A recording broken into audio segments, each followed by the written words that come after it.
Olá pessoal, muito boa noite a todos e a todas. São exatamente 19 horas do dia 20 de dezembro de 2018. Meu nome é Lucas Martins e começa agora mais uma edição do programa Em Movimento, um espaço para a gente debater as principais notícias que afetam a vida dos trabalhadores. Essa é uma produção do Sindicato dos Metalúrgicos de São José dos Campos, entidade filiada à CSP com Lutas. A gente transmite diretamente do estúdio Vito Gianotti. Você pode participar dessa transmissão nos enviando perguntas ou comentários aqui mesmo no Facebook. No programa de hoje, nós vamos falar sobre o anúncio da venda da Embraer para a Boeing. O negócio se tornou público nessa segunda-feira e para conversar sobre isso, a gente vai falar com o Herbert Claros, diretor do Sindicato dos Metalúrgicos e funcionário da Embraer. Também iremos discutir o caso de perseguição política que tem chamado a atenção na Argentina. O líder sindical e petroleiro Daniel Ruiz já está preso há mais de 3 meses, sem qualquer tipo de prova contra ele. Sobre isso a gente conversa com Américo Gomes, dirigente da LIT. E para finalizar, esse que vai ser o nosso último programa do ano, também vamos fazer uma retrospectiva das principais lutas dos trabalhadores em 2018. Para isso a gente vai ter aqui no estúdio Altino Prazeres, dirigente da CSP com Lutas São Paulo. Mas antes de começar o nosso programa, a gente vai assistir a uma rápida entrevista com o presidente do sindicato, o Heller Gonçalves. Ele faz um resumo para a gente das principais conquistas dos metalúrgicos nesse ano que passou. Vamos conferir. O ano está acabando e é importante fazermos uma avaliação do que aconteceu em 2018. E eu estou aqui ao lado do presidente do sindicato, o Heller Gonçalves, que fala com a gente nesse momento. Heller, como que você avalia esse ano e principalmente as campanhas que o sindicato realizou, tanto a campanha salarial como a campanha de PLR? A nossa avaliação é que as campanhas salarial e PLR do ano de 2018 foram muito positivas. Na campanha de PLR, que foi de março até meados do mês de junho, nós conquistamos na maioria das empresas de 20% a 25% de aumento referente ao que foi pago no ano anterior, com destaque para os trabalhadores da Hitachi que fizeram uma greve e isso fez alavancar o valor de R$ 6.250, inclusive a PLR na Itachi no último período tem avançado bastante. E no restante da categoria isso se manteve de 20% a 25%, então nós achamos que a campanha de PLR foi extremamente vitoriosa. Na campanha salarial até agora nós fazemos um balanço que também é uma campanha muito positiva, principalmente no que toca à manutenção dos direitos, que foi a principal discussão que nós fizemos, fruto da reforma trabalhista, não ter mais a norma da ultratividade, a gente precisar ter o acordo assinado. E nós celebramos 6 convenções coletivas, realizamos mais de 50 acordos direto com as empresas, em alguns inclusive com 2 ou 3 anos de manutenção das cláusulas sociais, que garante minimamente aí um pouco não entrar a reforma trabalhista. Então nós avaliamos que é muito positiva. E temos, por exemplo, o setor aeronáutico junto com a Embraer, que ainda não fechamos a campanha salarial, a Eaton, que é do setor de peças, e em janeiro a gente vai seguir a campanha salarial nas fábricas onde ainda não fechou. Mas o nosso balanço é que é um balanço positivo do Bloco Caipira, que é a nossa bancada de negociação junto com Campinas, Limeira e Santos. Outras conquistas também foram obtidas pelo departamento jurídico. Queria que você comentasse um pouco sobre isso. Exatamente. O nosso departamento jurídico, tanto o coletivo como o individual, obteve várias conquistas para a nossa categoria esse ano. Nosso departamento jurídico coletivo garantiu 47 milhões injetados na economia aqui da nossa região, que foram os processos da Philips, da Parker, da Panasonic, da Eaton e recentemente também o acordo da MWL firmado em assembleia pelos trabalhadores que garantiu 35 milhões, onde a maioria desse dinheiro vai ser injetado na cidade de Caçapava. Então, no cenário de crise econômica que a gente vive, você ter 47 milhões injetado na economia da região é muito importante. E o nosso departamento jurídico individual, nós garantimos mais de 20 reintegrações de trabalhadores, principalmente por conta da nossa convenção coletiva, e em especial os trabalhadores lesionados que foram reintegrados. E aí são diversas fábricas, na GM, na Embraer, na Fliuri, na Prolind, na MWL, mais de 20 reintegrações, então nós avaliamos que é super positivo isso também. Agora, Weller, nós temos agora, em janeiro, teremos a posse de um novo governo.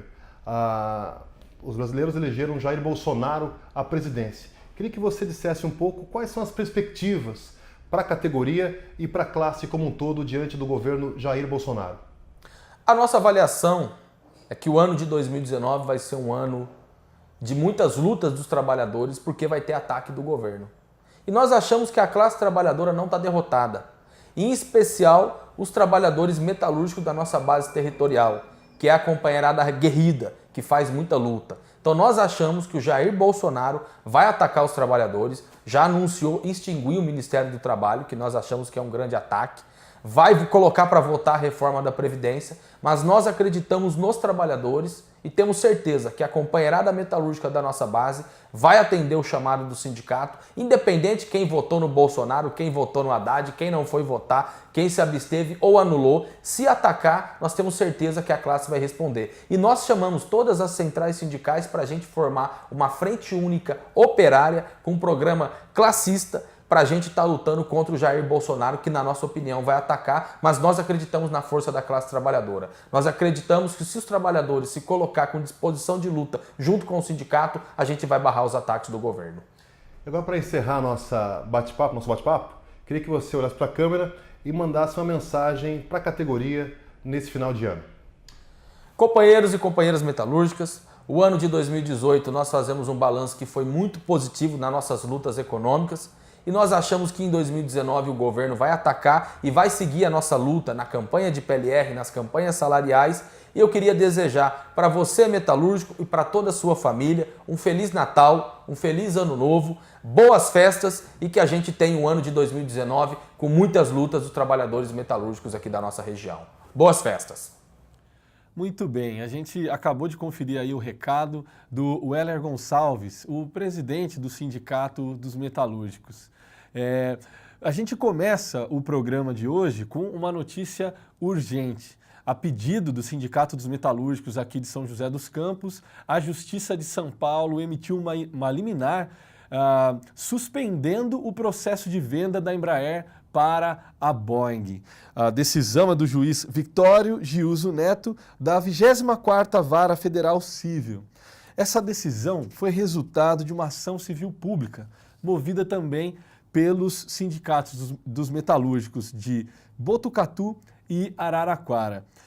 Assina também o processo a Confederação Nacional dos Trabalhadores Metalúrgicos. Para discutir esse assunto e também outras questões que envolvem a venda da Embraer para a Boeing, a gente recebe aqui no estúdio Herbert Claros, diretor do Sindicato dos Metalúrgicos e funcionário da Embraer. Boa noite, Herbert. Boa noite, Lucas. Então, Herbert, queria que você falasse um pouco para a gente desse processo que o sindicato entrou na justiça, que tomou conta hoje das manchetes aí dos principais jornais do país. No que se baseia esse processo, essa ação civil pública movida pelo sindicato? Então, essa ação civil pública ela foi movida pelos 3 sindicatos que representam os trabalhadores da Embraer, né, de Botucatu, São José e Araraquara, e também com a Confederação Nacional dos Metalúrgicos. E essa ação, ela resume, de maneira jurídica, óbvio, porque é uma ação judicial, aquilo que os sindicatos têm denunciado ao longo desse ano, né, porque amanhã vai fazer um ano que a Embraer e a Boeing anunciaram essa venda. E ela resume os questionamentos legais dessa transação, porque os aspectos políticos da transação, os aspectos econômicos já estão elucidados para toda a população saber que é um crime contra a nação. Então, nessa ação estão todas as questões que envolvem a lei de SA, que é a lei brasileira que regulamenta o funcionamento das companhias, das empresas no Brasil. E qual que é o principal problema, então, que foi encontrado nesse negócio entre a Embraer e a Boeing? Então, a nossa ação está fundamentada em vários itens, mas os 2 principais eu diria que primeiro, a caracterização do negócio. Não é uma joint venture. Isso é muito importante ficar claro para todo mundo que está assistindo esse vídeo, divulgar, compartilhar aí esse vídeo que o sindicato está produzindo, porque uma joint venture ela presume uma parceria. E não é uma parceria. Onde uma empresa norte-americana do tamanho da Boeing fica com 80% dessa nova empresa, a Embraer só com 20%, e sem poder de decisão no novo conselho administrativo, vai ter um voto somente de ouvinte, nem tem direito a voto, é só um ouvinte. Isso não é uma joint venture. Joint venture presume parceria comercial, industrial. Isso não é uma joint venture. Então, as coisas têm que ser ditas como elas são. Um negócio desse tamanho, com 2 empresas mundiais, globais, não são empresas de fundo de quintal, elas exigem um regramento e é por isso que a lei de SA existe para isso. E pela lei de SA está caracterizado que isso não é uma joint venture. Um outro aspecto importante, que é um pouco mais de detalhe, mas é importante saber, a Embraer e a Boeing são empresas de capital aberto. O que é empresa de capital aberto? São empresas que não têm um único dono, um patrão. As ações, ela tem ações negociadas na Bolsa de Valores. Quem tem as ações são os donos dessas empresas. Pela lei de SA, que é a lei, para quem é curioso aí procurar, a lei 6.404, você pega, pela lei de SAs, quando 2 empresas de capital aberto fazem uma joint venture, essa nova empresa também tem que ser uma empresa de capital aberto. Por quê? Porque quem tem ações da Embraer e da Boeing tem que também ter o direito de ter essas ações nessa nova empresa e usufruir dessa nova empresa. Porém, o que a Boeing está propondo junto com a Embraer não é isso. É 2 empresas de capital aberto que fazem uma joint venture e criam uma empresa de capital fechado.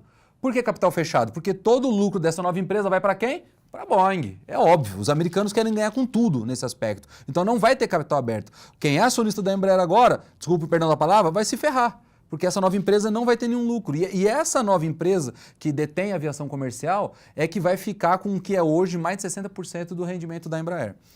Outro motivo que nós estamos questionando também na nossa ação judicial tem a ver com a questão do papel do Conselho Administrativo da Embraer. A Embraer tem um conselho administrativo, uma diretoria que fazem um gerenciamento estratégico da empresa. E esse conselho administrativo, pelo seu próprio estatuto, ele não tem poder de venda, o poder de negociação e de barganha como está se fazendo agora, certo? A diretoria da Embraer está negociando a venda com a Boeing como se fosse qualquer coisa, eles não têm esse poder. Por quê? Porque os donos da Embraer são os acionistas.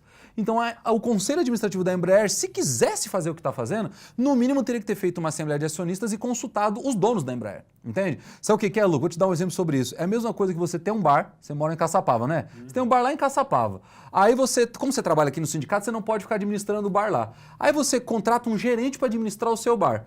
Aí, sei lá, daqui uma semana você vai lá no bar em Caçapava, cheio de cachaceiro lá na beira do bar. Aí você vai chegar lá no bar lá, você chega assim, aí tá uma placa lá, vendido para o Zé Antônio. Aí você fala assim, rapaz, como que você vendeu? Aí você chega pro gerente e pergunta, cara, como você vendeu meu bar se você nem me consultou? Entende? É isso que está acontecendo com a Embraer. A diretoria da Embraer é esse gerente que está vendendo a empresa sem consultar o dono. Esse é um principal exemplo. E isso também é ilegal, tanto pelas leis de SA, como também pelo próprio estatuto da Embraer. E tem outras questões que nós também estamos questionando, o papel da questão da joint venture, como tem que ser exercido, que essa transação, a Embraer, por ser uma empresa estratégica para o país, como a Petrobras, a Vale do Rio Doce, a Embraer é uma empresa estratégica para o país. Se ela é uma empresa estratégica para o país, ela necessita que esse debate seja debatido também com toda a população. A União, que é quem tem o poder de veto com a Golden Share, a União é representada não por uma pessoa, não pelo presidente, a União é representada por todos os poderes. Então, a melhor maneira de debater isso é com toda a sociedade. Também esse é um outro elemento que a gente questiona na ação judicial. Tá certo, Herbert.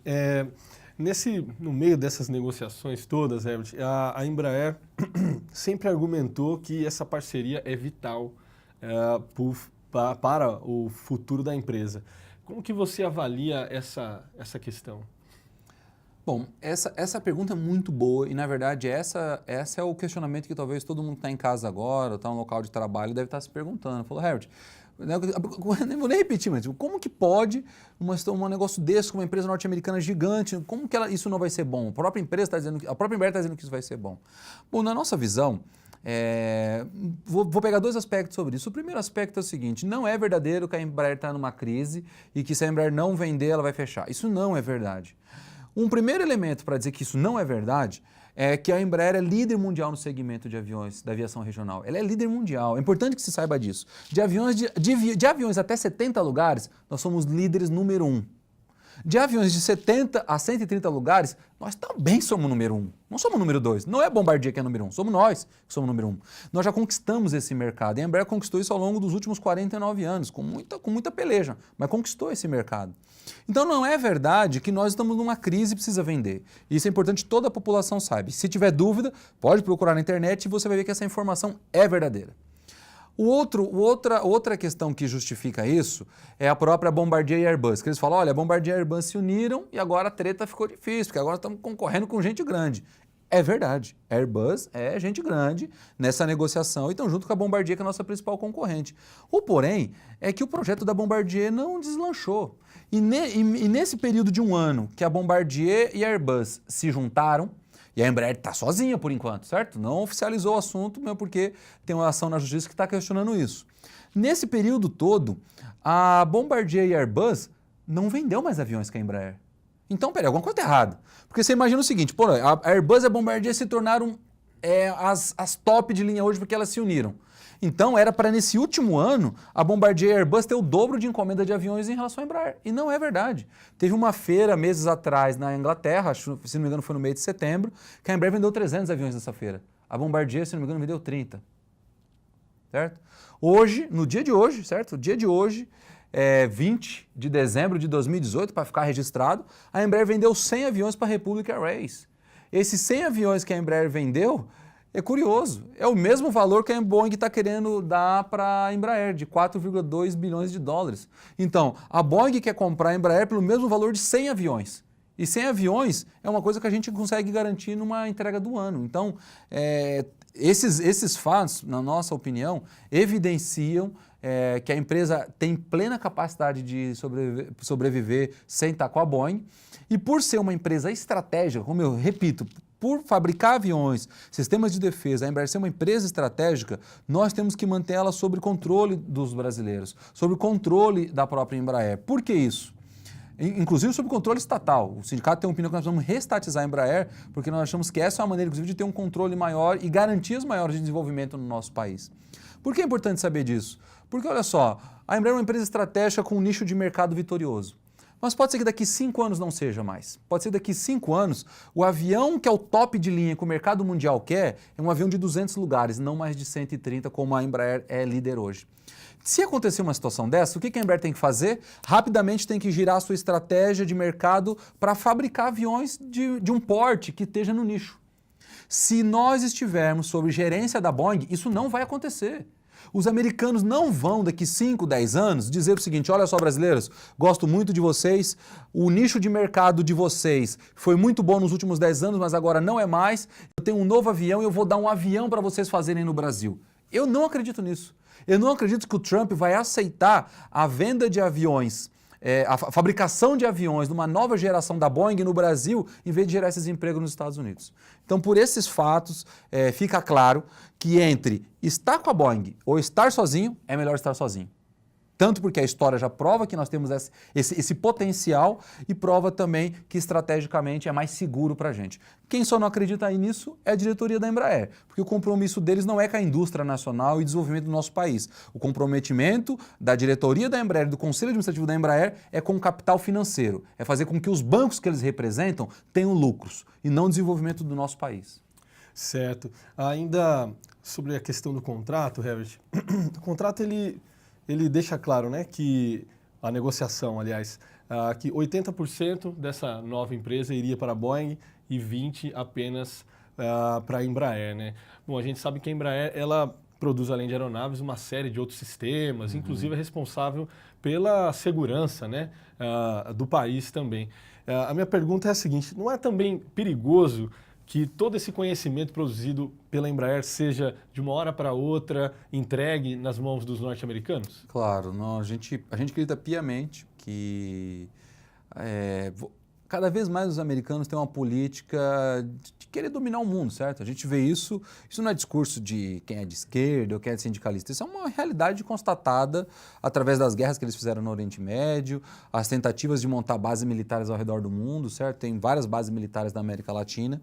A gente sabe que o Brasil é um país estratégico, certo? A gente tem riquezas naturais, tanto mineral, né, o petróleo, a água, não só abundantes, mas de qualidade.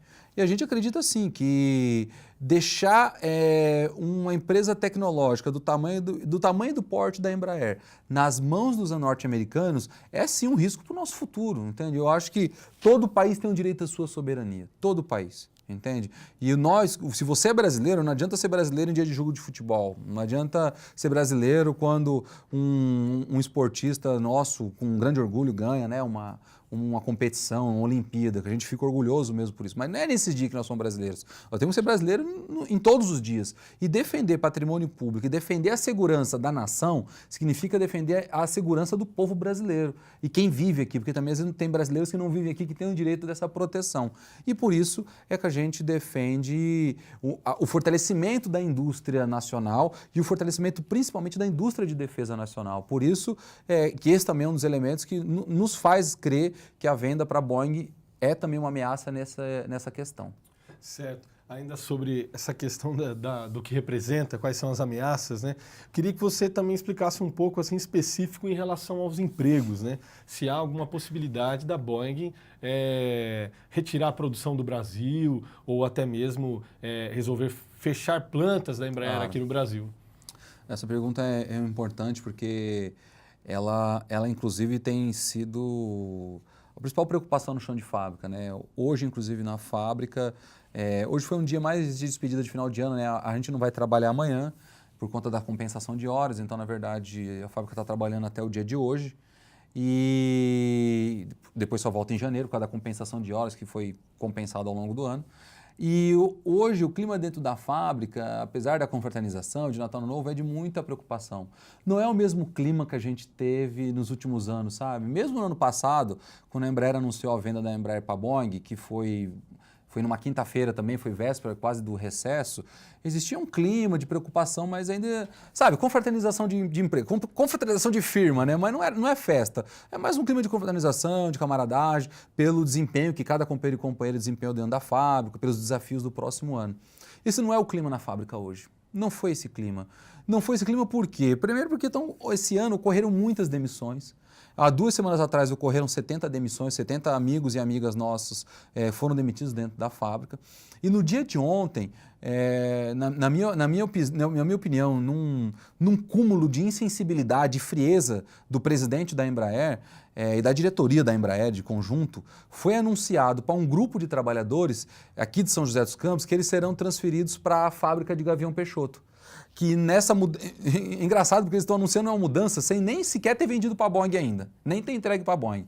Mas eles estão anunciando que os trabalhadores da aviação executiva, da montagem da aviação executiva, vão ser transferidos para Gavião Peixoto, que fica na região de Araraquara. Então, sim, isso são quase cerca de 500 trabalhadores. Imagina o transtorno que isso é para uma pessoa que, sei lá, vive aqui em São José, ou às vezes até nasceu aqui no Vale do Paraíba, que vai ter que se deslocar para morar na região de Araraquara. Então isso significa uma mudança para toda a família, para os pais, avós, envolve mudança de escola.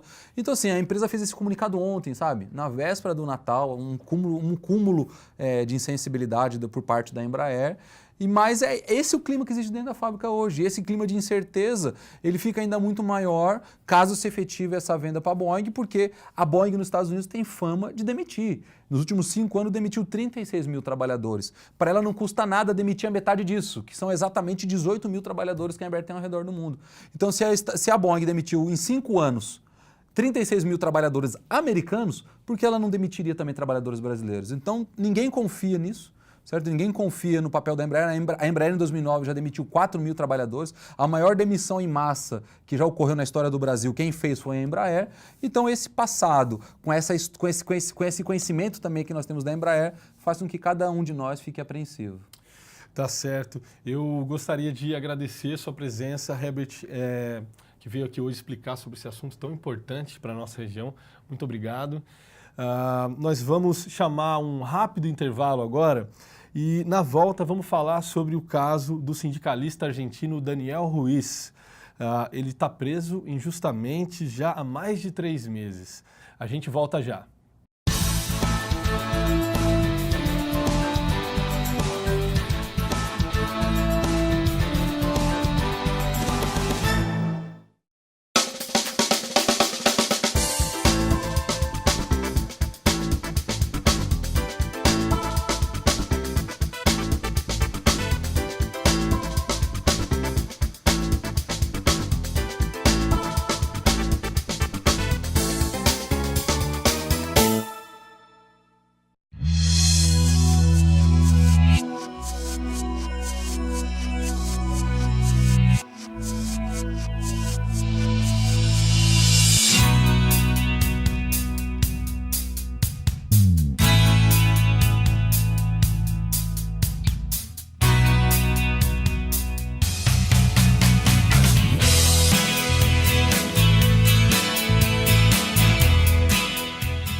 Muito bem, estamos de volta com o programa Em Movimento, o seu espaço para tratar das principais notícias que afetam a vida dos trabalhadores. Nesse bloco a gente vai tratar sobre um caso de perseguição política que ocorre na Argentina. O governo de Maurício Macri tem mantido preso desde o dia 12 de setembro o trabalhador petroleiro e dirigente sindical Daniel Ruiz. Sem qualquer motivação, a polícia de Buenos Aires invadiu a casa de Daniel e o levaram preso a divisões de ameaças públicas e intimidações na capital argentina. Daniel é uma importante liderança dentro do movimento sindical, faz parte do PSTU argentino e da Liga Internacional dos Trabalhadores. Ele desempenhou um papel ativo na luta pelos direitos dos aposentados na Argentina. Para tratar desse assunto, ao meu lado, eu tenho Américo Gomes, dirigente do partido PSTU, que vai nos ajudar a entender esse caso. Boa noite, Américo. Boa noite. Agradeço pela sua presença aqui nessa quinta-feira. Não, eu que agradeço. Américo, na sua opinião, né, o que levou a essa prisão arbitrária do sindicalista Daniel Ruiz? Então, para contar um pouco e, digamos assim, contextualizar o que aconteceu.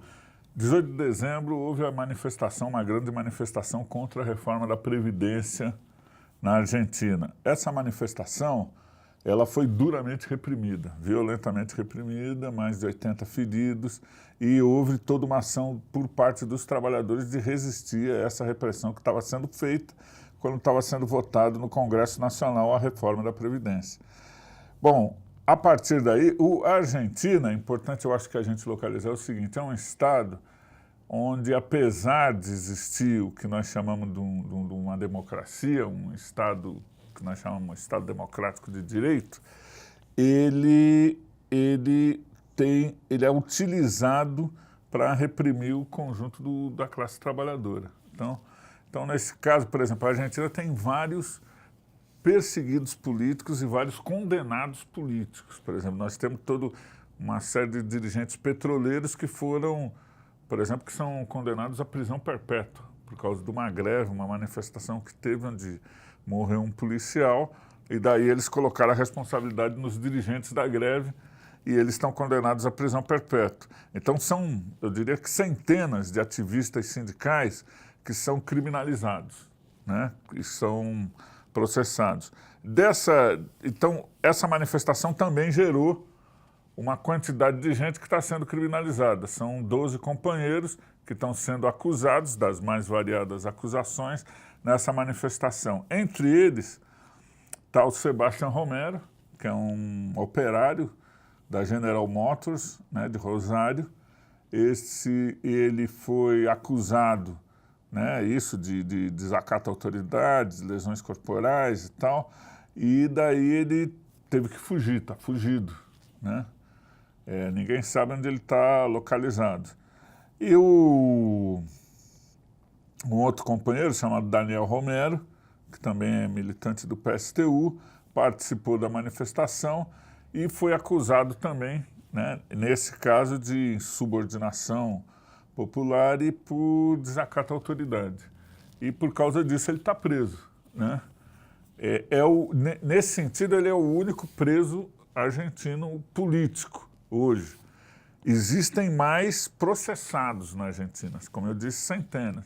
Mas ele está preso e, ao que tudo indica, o parecer que todos os advogados têm com relação a isso é que tem a ver com... porque eles estão querendo punir o Daniel exatamente porque o Sebastián não se apresentou. Porque, digamos assim, num processo comum na Argentina, como no Brasil, alguém como ele, que é primário, tem endereço fixo, tem profissão, porque ele é petroleiro, estaria respondendo ainda mais estas acusações em liberdade. Certo. Eu queria que você explicasse, então, um pouquinho mais para a gente, Américo, sobre esse clima de perseguição política na Argentina. Ele aumentou nesse último período, aumentou com o governo Macri. Como que a gente pode se localizar nesse sentido? Não, é interessante porque nós estamos vendo aí o que está acontecendo no Brasil. Agora nós vamos ter um novo governo, o governo Bolsonaro, que, digamos assim, traz isso de que é um governo liberal, que vai trazer mais reformas, que vai privatizar as coisas e tudo mais. O Macri chegou ao poder com este mesmo programa, né? E para fazer isso, o que acontece? Ele teve que reprimir os movimentos sociais. Agora, o pior é que, além de tudo, né, não deu certo. Então, agora a inflação argentina está mais ou menos uns 40%, você tem uma desvalorização do peso monstruosa, você tem os tarifácios argentinos, o custo de vida subiu muito e hoje a Argentina vive uma situação de certa desagregação social, eu diria, né? Isso está fazendo com que as mobilizações cresçam e, para conter essa mobilização, eles estão tendo que aumentar a repressão, né? Hoje nós vimos também grandes mobilizações em defesa da legalização do aborto na Argentina, nós vimos manifestações contra o feminicídio, nós estamos vendo uma série de manifestações. E aí o que eles utilizam é a repressão para tentar conter essas manifestações, né? Então está crescendo o número de presos, de feridos. Recentemente houve o assassinato do Santiago Maldonato, que foi feito também pela repressão. Então, quer dizer, vive um clima isso de um aumento da repressão sobre a classe trabalhadora, porque existe mais mobilização na Argentina. Certo. Sobre ainda, agora sobre o caso do Daniel, existe alguma perspectiva dele sair da prisão? Existe algum prazo? Ou ele está preso agora por tempo indeterminado? Não, agora, bom, na verdade, se constata que ele está preso por tempo indeterminado, porque nós entramos, nós montamos, nós achamos que o problema da solidariedade internacional é fundamental, né? E por isso que estamos falando aqui do caso do Daniel Ruiz, que na Argentina, porque isso é possível que ocorra com outros dirigentes sindicais no Brasil, no novo governo. E o problema de você ter essa ligação da classe trabalhadora a nível internacional, isso é muito importante. Também nós montamos um certo coletivo de advogados que atua internacionalmente. Os advogados aqui do Sindicato dos Metalúrgicos participam nisso. Então nós temos advogados paraguaios, nós temos advogados chilenos, argentinos e brasileiros que estão atuando nesse processo. Atuando assim, né? Logicamente, são os argentinos que têm que entram com as medidas, mas nós ajudamos na discussão, na jurisprudência, nos casos internacionais e tal. Então, nós entramos com vários pedidos, pedindo a liberdade provisória do Daniel, exatamente porque ele estaria dentro desses critérios, é réu primário, não tem nenhum antecedente criminal, um cara que sempre trabalhou a vida toda, petroleiro, emprego fixo e tal. Agora, entramos com várias e caíram todas. Então, agora ele vai para julgamento mesmo. O problema é que as penas que ele estaria submetido daria uns 8 anos de prisão. Mas por ser primário, se o julgamento tivesse alguma coisa mais, digamos assim, não fosse um julgamento político, ele pegaria no máximo 2 anos e poderia sair com 30% da pena, que seriam uns 8 meses. Mas o problema é que o julgamento está sendo bastante político, né? Ele não está em liberdade até hoje por causa disso, todos os advogados são unânimes em dizer que é por causa de um problema político e pode ser que ele, inclusive, pegue uma pena maior por causa disso, por causa de uma perseguição política que o Poder Judiciário argentino está querendo dar um exemplo, e o governo Macri está querendo dar um exemplo de que os trabalhadores não devem se manifestar. Então, ele quer ter uma punição exemplar, vamos dizer assim. Certo. Isso é interessante que você comentou agora, porque até mesmo que eu ia te perguntar é sobre essa estratégia dos governos de criminalizar, vamos dizer assim, de considerar criminoso lutadores sociais, sindicalistas, exatamente, trabalhadores no geral. Eu queria que você comentasse por que dessa insistência e também do fato disso ter aumentado no último período, né? Primeiro que tem a ver com uma grande enganação que se tenta passar para o conjunto da população e para os trabalhadores. Qual é a enganação? Que isso aqui, que nós vivemos uma democracia para todo mundo, não é bem assim.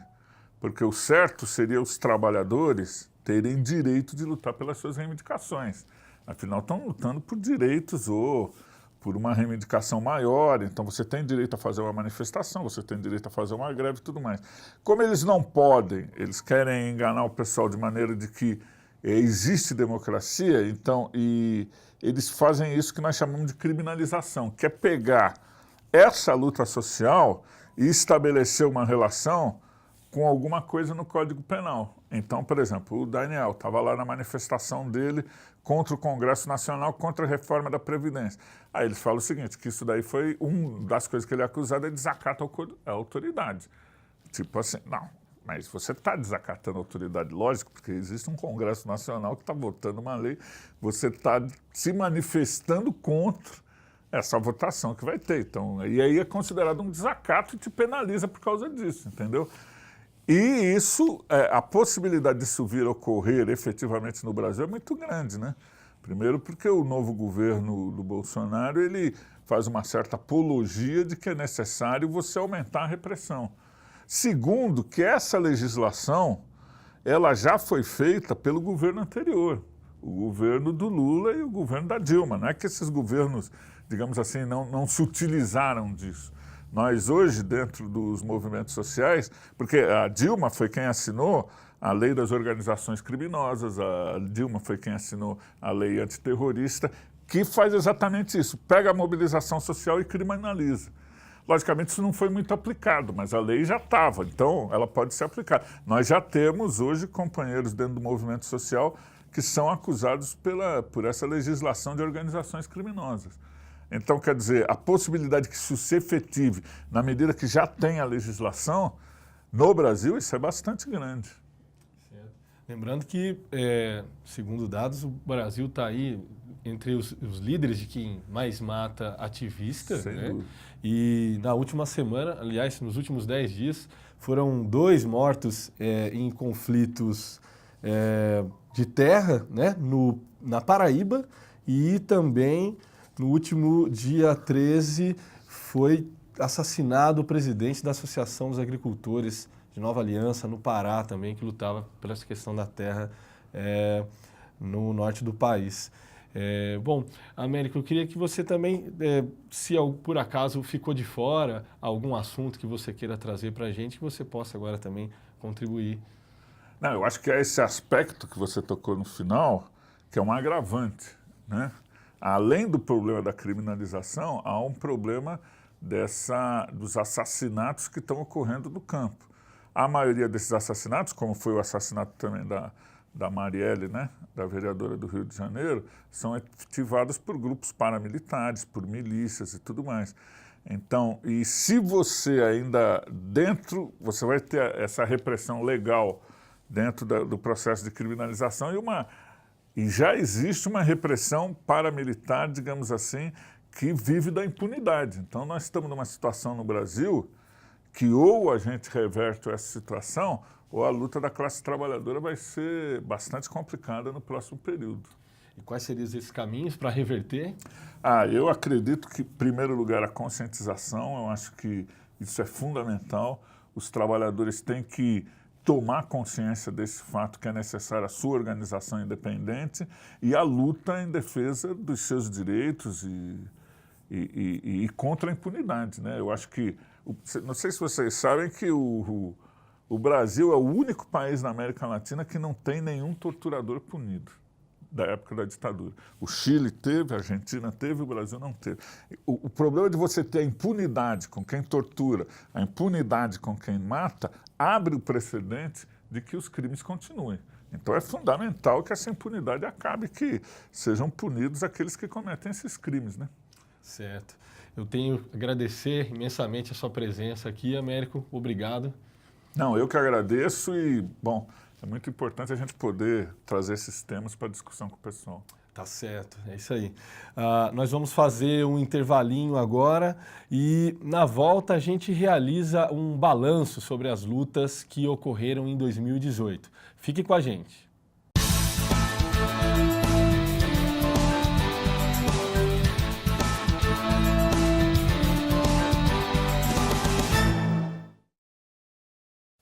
O governo e boa parte da mídia falam em déficit ou rombo nas contas da Previdência. Saiba que isso tudo não passa de uma enorme mentira. Esse rombo é fruto de uma manipulação contábil que despreza a própria Constituição quando criou a Seguridade Social. Para fabricar esse tal rombo, o governo ignora receitas vindas de impostos criados exclusivamente para financiar a Seguridade. Além disso, desvia bilhões de recursos desse caixa todos os anos por meio de isenções fiscais aos empresários e a DRU, desvinculação das receitas da União. Mesmo assim, a Seguridade sempre registrou saldo positivo. Esse ataque interessa principalmente aos bancos, que querem aumentar ainda mais seus lucros através da venda de planos de previdência privada. Em resumo, no fundo, o governo e boa parte dos senadores e deputados querem privatizar a nossa Previdência para garantir o lucro de meia dúzia de banqueiros. Reforma da Previdência. Eu digo não. Greve geral já para defender nossos direitos.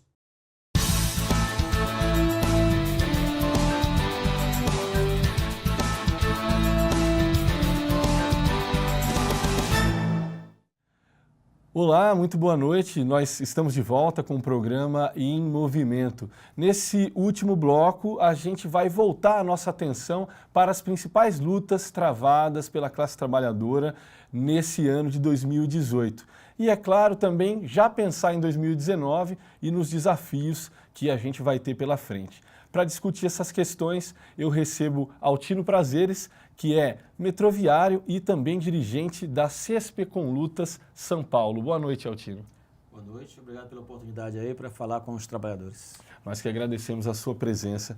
Altino, esse ano de 2018, não há dúvidas, foi um ano muito difícil para todo mundo, né? Um ano em que ocorreu, né, o primeiro ano da reforma trabalhista, né, já em vigor, que veio retirando uma série de direitos dos trabalhadores, e também um ano que se viveu sob uma perspectiva de uma aprovação da reforma da Previdência, que vai dificultar ainda mais a vida do povo e também dificultar o acesso à aposentadoria, não é mesmo? Eu queria saber de você como você avalia essa organização e o próprio processo de mobilização dos trabalhadores nesse ano de 2018 que foi tão difícil. Esse 2018, a gente ainda tem a referência do ano passado, 2017, quando teve aquela greve geral muito forte, que barrou a primeira tentativa da reforma da Previdência com o governo Temer. Poderia ter tido a segunda, se as centrais não barrassem e não travassem. Particularmente, a CSP Conlutas exigiu que tivesse a segunda greve para poder fechar de vez a tentativa do Temer. Podia ter, inclusive, barrado nesse processo, se desse continuidade, a possibilidade da reforma trabalhista, mas, infelizmente, as centrais, boa parte das centrais, não fizeram isso. 2018, por exemplo, em São Paulo, teve grandes mobilizações dos servidores, dos professores municipais que barraram o Sampaprev, e agora volta. Sexta-feira, agora dia 21, vai ter uma nova tentativa do governo em final de ano, obviamente eles fazem final de ano, para tentar passar essa reforma trabalhista. No setor metalúrgico, nos outros setores, a reforma trabalhista, as empresas tentaram impor. Não conseguiram completamente. Então, boa parte dos sindicatos conseguiram manter parte dos seus acordos coletivos e as empresas não conseguiram flexibilizar tudo que eles queriam através da reforma trabalhista. Isso não só no setor metalúrgico, no setor químico, nos outros setores operários, mas também, por exemplo, no setor de transporte, metroviários, motoristas. A tentativa das empresas foi essa, mas nem sempre eles conseguiram. Conseguiram alguns tentos, mas de conjunto ainda não conseguiu abrir totalmente. É claro que nós temos 40% de trabalho informal, isso já cria uma situação difícil. Nós temos um número de desempregados enorme, então é toda uma situação da classe trabalhadora de conjunto muito difícil. Mas ocorreram muitas lutas esse ano. Também houve a polarização das eleições, que as lutas ficaram um pouco aguardando esse processo. A polarização foi tão grande que as próprias lutas ficaram num estado de vamos esperar para ver o que vai acontecer. Mas este ano, digo por São Paulo, por exemplo, teve grandes lutas. Agora, o processo mais geral, como o de 2017, aí não teve. Aí, na minha opinião, um pouco o processo das centrais que resolveram apostar tudo no jogo eleitoral. Certo. Então, até interessante você colocar isso. Uma dúvida, eu acho que nossos trabalhadores também têm isso, né? Por que nesse ano de 2018 a gente não conseguiu ou não foi possível fazer mais uma greve geral? Você poderia falar um pouquinho mais para a gente? Teve um processo, que parte dessas centrais estão envolvidas com os projetos eleitorais e apostaram todas nelas nisso, isso estava categórico. E também porque a própria classe trabalhadora ficou um pouco esperando o que ia acontecer. Mas se as centrais sindicais, de forma organizada, tivessem uma política de vamos barrar agora a reforma da Previdência desde o ano passado ou a reforma trabalhista, era possível derrotar o governo. Isso, na minha opinião, era possível. Porque nós temos organização e a última experiência forte, que foi a maior greve geral do país em 2017. Mas aí eu dou o crédito mais às direções das centrais não terem essa disposição. Então, se elas tivessem essa disposição que a CSP Conlutas, por exemplo, exigiu, talvez nós tivéssemos uma história diferente agora nesse momento. Da parte do trabalhador tinha esse ímpeto de voltar a fazer a greve geral, voltar às ruas. Tinha também, não estou dizendo que estalar os dedos que as coisas acontecem, mas com a força dos sindicatos, os movimentos sindicais e com a disposição da classe, era possível. Mas isso precisa ser organizado. Agora, quando as centrais dizem eu não vou, as categorias também sozinhas não vão, aí isso dificultou e aí ficou um processo difícil. Certo. Mas como você mesmo disse, apesar disso, teve muita luta em 2018, né? Eu queria também que você comentasse para a gente o papel que desempenhou especificamente a CSP Conlutas nesse painel de lutas, vamos dizer assim, que houve durante o ano. A CSP Colutas, a gente se organizou exatamente para ser um sindicalismo alternativo, do ponto de vista de não estar de rabo preso com os governos, e também por um sindicalismo independente, com democracia operária, com os trabalhadores podendo decidir a sua forma de se organizar. A CSP Colutas, nos diversos movimentos, por exemplo, deste ano e mesmo, na minha opinião, teve um papel muito importante na greve geral do ano passado, como sendo aquele setor mais coerente, mais incisivo a favor da greve geral. E a tentativa de fazer uma segunda greve geral para ver se fechava de vez com o governo Temer essa tentativa da reforma da Previdência e, como consequência, a reforma trabalhista. Então, a CSP Colutas participou das diversas atividades como oposição, nos diversos sindicatos que nós temos, nas lutas populares, nós temos também trabalhadores nas lutas populares, mobilizações e também nos sindicatos que a gente dirige, como é o caso do Sindicato Metalúrgico São José dos Campos, que é uma referência nacional e inclusive internacional. Participamos das manifestações, por exemplo, do G20, fizemos atos nas embaixadas, mandamos delegação para a Argentina, nessa tentativa, nesse esforço de organizar os trabalhadores. Como também a gente fez relação com os trabalhadores da França, através da rede que a gente está trabalhando internacional, com Solidez, e demonstra essa relação e a gente pegar o que tem de mais avançado nos outros processos e a gente ver como pode se aproximar do trabalho aqui no Brasil. Certo. Você acha então que pode ser, aí já pensando um pouco em 2019, que esses ventos da Europa, da França e da Hungria também possam chegar ao Brasil? Sim, fica como referência, por exemplo, nos diversos locais de trabalho que, por exemplo, que eu estou, ou os nossos outros colegas da CSP Colutas, dos diversos locais dos metalúrgicos, do setor químico, do setor de transporte, todos falam que está na boca do povo o tema da França. Vamos pegar o exemplo lá das mobilizações. Então isso é interessante, porque isso reforça a nossa luta. Não tem nada garantido. Tem gente já dando de barato que o governo Bolsonaro vai atacar e vai tirar todos os direitos e está resolvida a questão. Não é assim, a história não demonstra isso. Mas também não está garantido que nós vamos barrar o governo. É um processo em curso, em luta. Nós vamos botar o nosso time para lutar e esperamos e vamos cobrar das outras centrais que defendam os seus direitos dos trabalhadores de conjunto. Tá certo. As eleições, né? A gente estava comentando agora. Bom, acho que foram talvez as eleições mais polarizadas desde da redemocratização, né? A gente viu no discurso, na própria atuação, né, dos militantes, digo, da direita política no Brasil, um comportamento novo, vamos dizer assim. Sim. Eu queria que você comentasse também ao que se deve essa polarização e esse acirramento que houve nessa eleição de 2018.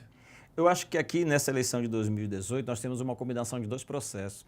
Nós temos uma crise mundial 2007-2008 que se desenvolve até hoje, longe de se resolver. Inclusive a perspectiva para o governo Bolsonaro é uma crise econômica que ainda se mantém. Vamos ver a dinâmica disso a nível internacional. Mas essa crise só se compara com a de 29. Então existe uma barbárie, um caos social muito grande, e isso tensiona. E combinado com isso, nós tínhamos 13, 14 anos de governo do PT, que era uma esperança do povo brasileiro, do trabalhador brasileiro, de mudança, de uma nova vida, de uma nova realidade política, que não se deu. Ao não se dar, polariza pela direita, aí o Bolsonaro, que era um improvável, aparece e com poucos segundos de TV, ganha do PSDB, ganha do Alckmin, ganha de outros coronéis da política brasileira e polariza com o PT. Inclusive o PT, no primeiro momento, apostou, porque nas pesquisas dizia que o Bolsonaro, que o PT só ganharia se fosse do Bolsonaro, apostou nisso e se deu mal. Então, isso polarizou para um lado e para o outro. Como se desde o primeiro turno, porque normalmente a polarização muitas vezes ocorre no segundo turno, desde o primeiro turno, tanto é que engoliu boa parte dos diversos candidatos, você viu uma queda vertiginosa para um lado e para o outro. Então, gente que era contra o Bolsonaro votava no PT e gente que era contra o PT votava no Bolsonaro. Parte da classe trabalhadora desiludida com o PT volta no Bolsonaro como uma reação contra o PT. Não quero dizer com isso que não tem os setores mais à direita na sociedade, reacionário tem, mas não é o conjunto da classe. Por exemplo, eu não acho meus familiares, os diversos familiares que votaram no Bolsonaro, que tem na sociedade, que são, como muita gente fala aí, que são fascistas. Isso não é verdade. O que tem, na verdade, é uma raiva, uma indignação muito grande com o PT. E o Bolsonaro conseguiu capitalizar essa indignação de alguma forma. A gente precisa agora ver a realidade do que é o governo Bolsonaro, inclusive envolvido em corrupção a família dele e os seus diversos ministros, uma boa parte já, antes de governar, já todos metidos em corrupção, e também os grandes ataques que ele quer fazer à classe trabalhadora. porque ele vendeu o peixe de que ele desenvolveria o país, que daria emprego, e a realidade econômica não vai permitir que ele consiga fazer isso. Tá certo. Pensando então, né, após essa eleição do Bolsonaro, o que a gente pode já imaginar para 2019, né? Quais são as perspectivas assim para os trabalhadores e também para o movimento de luta, né? O movimento sindical, o movimento popular? Eu acho que vai ter um tensionamento grande, porque a crise econômica não vai dar fôlego, aparentemente não vai dar fôlego para o Bolsonaro. O Bolsonaro, com seu Paulo Guedes, o ministro da Economia, ultraliberal, ele vai querer entregar o resto que tem do país para os países imperialistas, particularmente os Estados Unidos. O Bolsonaro bateu continência para a bandeira americana. Isso é uma simbologia, mas não é à toa. Na verdade, é uma referência de que ele vai fazer tudo, tem um novo amo. Na verdade, quase que o slogan dele é Estados Unidos acima de tudo, não é o Brasil acima de tudo. Então, essa relação faz com que ele vai necessariamente ter que atacar os trabalhadores. Aliás, o Paulo Guedes já disse isso. Vai mexer com a reforma da Previdência, vai tirar direitos sociais. Então, vai ter uma polarização social. Como vai se desenvolver isso, nós vamos ver. E há uma promessa do governo Bolsonaro de atacar os movimentos sociais, os movimentos dos trabalhadores, os movimentos sindicais. Vamos ver também como é que a classe vai reagir. Parte da classe trabalhadora está iludida com o governo Bolsonaro porque acha que ele vai fazer coisas boas e vai acabar com a corrupção e desenvolver o país. O governo Bolsonaro, antes de entrar, já está envolvido com corrupção e pela tendência da economia, possivelmente não vai conseguir desenvolver o país. A reforma da Previdência prevista é o modelo do Chile, da Argentina, que faliu. Um dos generais agora falou que os militares também vão ter que arcar com parte dos custos, ou seja, ele vai ter que também passar a reforma da Previdência para cima dos militares, e os militares apoiaram o Bolsonaro acreditando que vão ganhar mais e pode ser que eles ganhem menos. Então, é uma polarização que não vamos ver como é que se desenvolve. Uma coisa é certa, a luta vai ter. Como ela vai se desenrolar, aí nós vamos ver. Tá certo. E falando em luta, né, Altino, recentemente, nessa semana, foi divulgado um novo preço, a nova tarifa em São Paulo, né?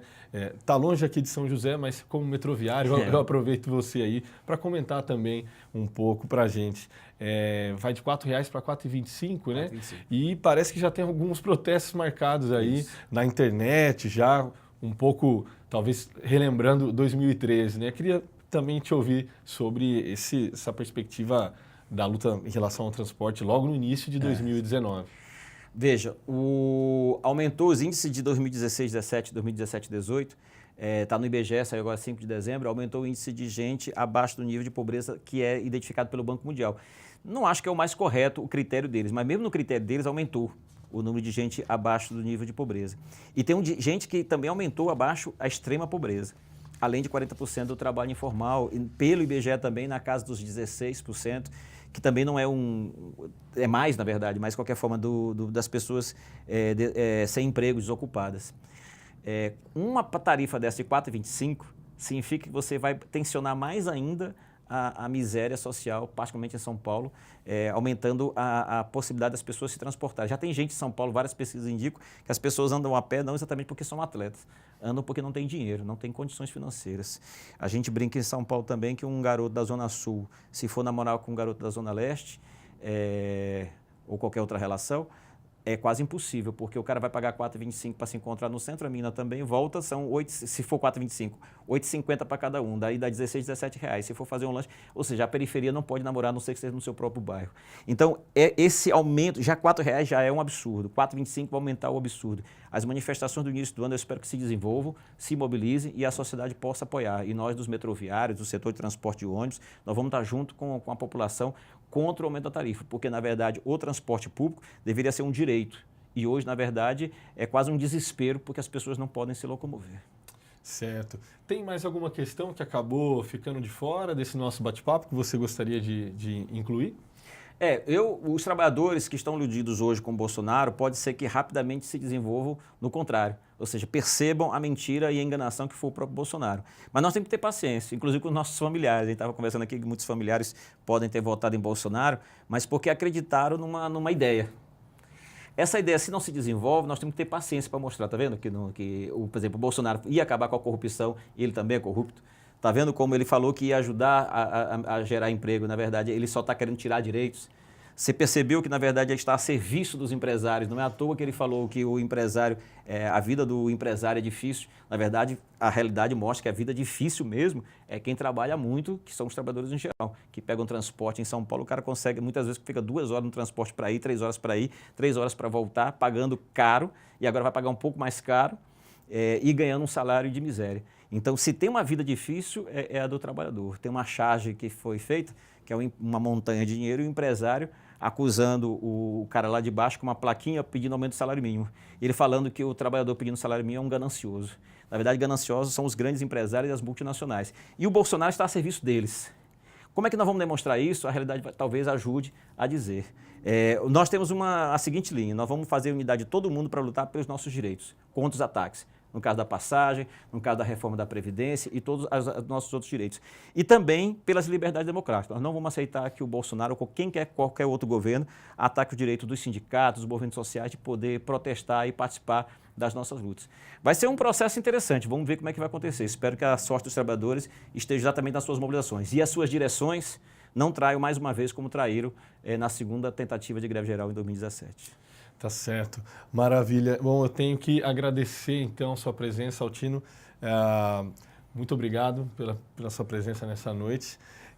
O nosso programa vai chegando ao fim e também gostaria de agradecer as pessoas que participaram da produção desse programa nessas 9 edições que ocorreram, né, desde outubro até essa quinta-feira. É claro, agradecer também você que nos acompanhou pela internet. A gente vai encerrando esse programa, que é o último de 2018, mas no ano que vem tem mais. Então, o nosso desejo é de boas festas e a gente se vê logo mais.